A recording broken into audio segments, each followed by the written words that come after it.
Hey everyone, आज इस video में हम डिस्कस करेंगे जॉन कीट्स की पोएम ओड टू ऑटम के बारे में, जो कि लिखा गया था 1819 को। और इस पोएम में कीट्स ऑटम सीजन के बारे में तारीफ कर रहे हैं। ये पोएम 33 लाइंस का है और 3 स्टैंजास में डिवाइडेड है। तो चलिए वीडियो को शुरू करते हैं। Season of mist and mellow fruitfulness, close bosom friend of the maturing sun. इन लाइनों में पोएट ऑटम सीजन का स्वागत कर रहे हैं। किड्स कहते हैं कि ऑटम धुंध और पके हुए फलों का मौसम है। यहाँ मेलो फ्रूटफुलनेस का मतलब है कि इस मौसम में जो फल है वो पूरी तरह पक जाते हैं और इस मौसम में नेचर में फुलफिलमेंट दिखाई देती है। जो पोएट हैं हमारे, वो ऑटम को मैच्योरिंग सन का क्लोज फ्रेंड बताते हैं। इसका मतलब है कि सूरज की हल्की और जो एनफ धूप है वो फलों को पकाने में मदद करती है। यानी ऑटम और सन मिलकर जो नेचर है उसको सुंदर और भरपूर बना देते हैं। To bend with apples the mossed cottage trees and fill all fruit with ripeness to the core. यहाँ पर पोएट कहते हैं कि पेड़ों पर इतने ज़्यादा एप्पल्स लगे हैं कि उनकी जो ब्रांचेस है वो झुक गई है। यहाँ पर राइपनेस टू द कोर का मतलब है कि फल अंदर तक पूरी तरह पक चुके हैं। To swell the gourd and plump the hazel shells with the sweet kernel to set budding more. इन लाइनों में पोएट बोलते हैं कि ये जो ऑटम सीजन है वो लौकी को स्वेल यानी फुला देते हैं और जो हेजल नट है उसके अंदर मीठा दाना भर देते हैं। यहाँ पर स्वेल द गोर्ड का मतलब है लौकी जैसे फलों को, और लौकी जैसे जो सब्जियां है उसको क्या करना, फुला देना। और प्लम्प द हेजल सेल्स का मतलब है हेजल नट के अंदर मीठा भर देना। यहाँ पर पोएट नेचर की रिचनेस और ग्रोथ को दिखा रहे हैं। हर चीज़ इस सीजन में मैच्योर और कंप्लीट दिखाई देती है।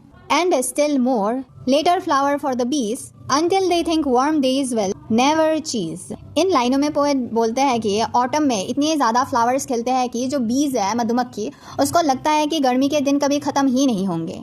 For summer has over brimmed their clammy cells. यहाँ पर क्लैमी सेल्स से मतलब है बीज के हनी कॉम्स यानी छत्ते।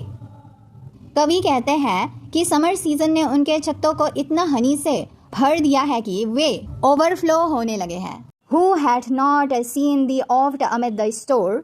इन लाइनों में जो हमारे पोएट है वो ऑटम को डायरेक्टली एड्रेस करते हैं। यहाँ पर कवि ऑटम को एक लेडी की तरह प्रेजेंट करते हैं। पोएट कहते हैं कि ऐसा कौन है जिसने तुम्हें तुम्हारी भरपूर फसलों और प्राकृतिक सुंदरता के बीच ना देखा।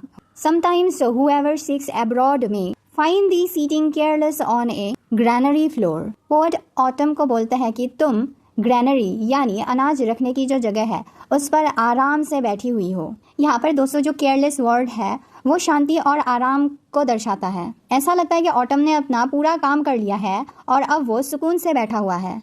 The hair soft lifted by the winnowing wind. यहाँ पर पोएट कहते हैं कि हवा धीरे धीरे तुम्हारे बालों को उड़ा रही है। यहाँ पर पोएट विनोइंग विंड से ये बताना चाहता है कि ये वही हवा है जो अनाज को भूसे से अलग करने में मदद करती है। और on a half reaped furrow a sound asleep drowsed with the fume of poppies. Poet autumn को बोलते हैं कि और तुम यहाँ पर खेत में आधी कटी हुई फसल के पास गहरी नींद से सो रही हो। यहाँ पर फ्यूम ऑफ पॉपीज का मतलब है पॉपी फ्लावर की सुगंध। ये जो पॉपी फ्लावर है इससे नींद और आलस आती है। While thy hook spares the next swat and all its twined flowers। दोस्तों यहाँ पर हुक का मतलब है हार्वेस्टिंग सिकल यानी जो फसलें काटने वाले औजार होते हैं ना वो। यहाँ पर तुम फसल काटते काटते थक जाते हो और इस वजह से अगली कतार की जो फसल है नेक्स्ट स्वॉट और उसके साथ लिपटे हुए जो जंगली फूल ट्वाइंड फ्लावर्स है वे कटने से बच जाते हैं। And sometimes like a gleaner doe, those keep steady die laden head across a book। यहाँ पर जो पोएट है वो ऑटम की तुलना एक ग्लीनर से करते हैं। ग्लीनर उसे कहते हैं जो हार्वेस्ट के बाद खेतों में बचा हुआ अनाज जो इकट्ठा करता है। लैडन हेड का यहाँ पर मतलब है सिर पर भारी बोझ। यहाँ पर पोएट ऑटम को कहते हैं कि ऑटम एक ग्लीनर यानी फसल काटने के बाद खेतों में बचे खुचे अनाज के दानों को बीनने वाले की तरह दिखाई देता है। वो अपने सिर पर अनाज का बोझ उठाए बहुत सावधानी और बैलेंस के साथ किसी छोटे नाले या नदी, यहाँ पर ब्रुक का मतलब नाले या नदी, को पार करता हुआ सीधा अपने घर की तरफ बढ़ता है और by a cider press with patient look thou watched the last oozing hours by hours. यहाँ पर किड्स ऑटम को साइडर प्रेस के पास पेशेंटली बैठा हुआ दिखाता है। साइडर प्रेस वो जगह है जहाँ एप्पल्स को दबाकर उसका जूस निकाला जाता है। यहाँ पर लास्ट ओजिंग्स का मतलब है जूस की आखिरी बूंदे। ऑटम उन्हें धीरे धीरे निकलते हुए देख रहा है। Where are the songs of spring? Where are they? अब लास्ट स्टैंजा में पोएट स्प्रिंग को याद करता है, स्प्रिंग जो सीजन है उसको याद करता है और वो पूछते हैं कि स्प्रिंग कहाँ है। Think not of them, do host thy music too।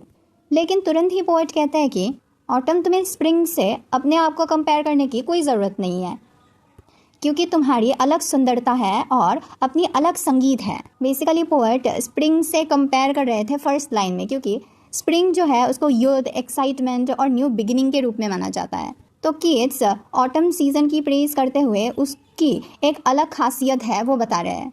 While bare clouds bloom the soft dying day and touch the stubble plains with rosy hue। इन लाइनों में पोएट ऑटम सीजन की जो सनसेट है उसकी खूबसूरती दिखा रहे हैं। वो बोल रहा है कि आसमान में फैलते बादल ढलते हुए दिन को और भी ज़्यादा खूबसूरत बना रहे हैं और साथ ही सूरज की हल्की लाल रोशनी खेतों पर पड़ रही है और पूरा दृश्य बहुत शांत और ड्रीमी लग रहा है। यहाँ पर रोजी ह्यू का मतलब है गुलाबी रंग। जब सूरज ढलने वाला होता है तो आसमान में एक गुलाबी रंग जाता है ना, वो चीज़। Then in a wailful choir the small gnats mourn among the river sallows borne aloft. दोस्तों अब किड्स शाम के इस दृश्य में संगीत जोड़ रहे हैं। वे कहते हैं कि नदी के किनारे जो इंसेक्ट्स जुगनू भिनभिना रहे हैं उनकी आवाज़ सुनकर ऐसा लगता है वो सब मिलकर ढलती हुई शाम के लिए एक उदास लेकिन खूबसूरत गाना गा रहे हों। हवा के चलने पर वे ऊपर उड़ जाते हैं और हवा के रुकते ही नीचे आ जाते हैं। ये प्रकृति का अपना ही एक मेलंकलिक म्यूजिक है।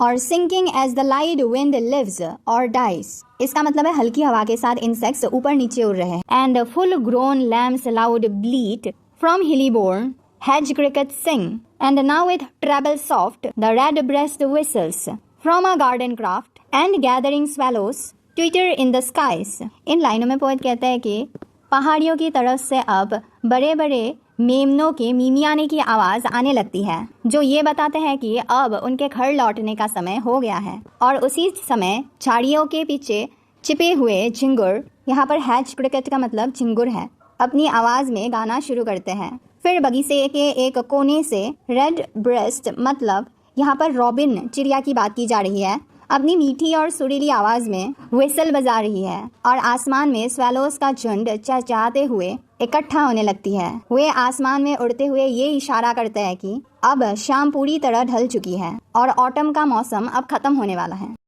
तो फ्रेंड्स यहाँ पर किड्स अपनी पोएम ओड टू ऑटम को 3 स्टैंजास में डिवाइड करते हैं और फर्स्ट स्टैंजा में बोलते हैं कि पोएट ऑटम को सूरज का पक्का दोस्त बताते हैं जो आपस में मिलकर प्रकृति को सुंदर फलों और फसलों से भरने की साजिश रचते हैं। इस मौसम में पेड़ सेब के फलों से लद जाते हैं, अंगूर की बेलें भारी हो जाती हैं और फलों के अंदर तक मिठास भर जाती है। फूलों में इतना ज़्यादा रस भर जाता है कि मधुमक्खियों को लगता है कि ये गर्मी की ये मीठे दिन कभी ख़त्म ही नहीं होंगे। स्टैंजा 2 में कवि ऑटम को एक लेडी के रूप में दिखाते हैं जो खेत के अलग अलग काम कर रहा है। यहाँ पर ऑटम कभी खेत में ठंडी हवा के बीच शांति से बैठा दिखता है, तो कभी थकावट के कारण अफीम के पौधों की खुशबू से मदहोश होकर खेत में ही सो जाता है। वो कभी एक मजदूर की तरह सिर पर अनाज का भारी बोझ उठाकर नदी पार करता है, तो कभी सेब का रस निकालने वाली मशीन के पास बैठकर घंटों रस की बूंदों को टपकता हुआ देखता है।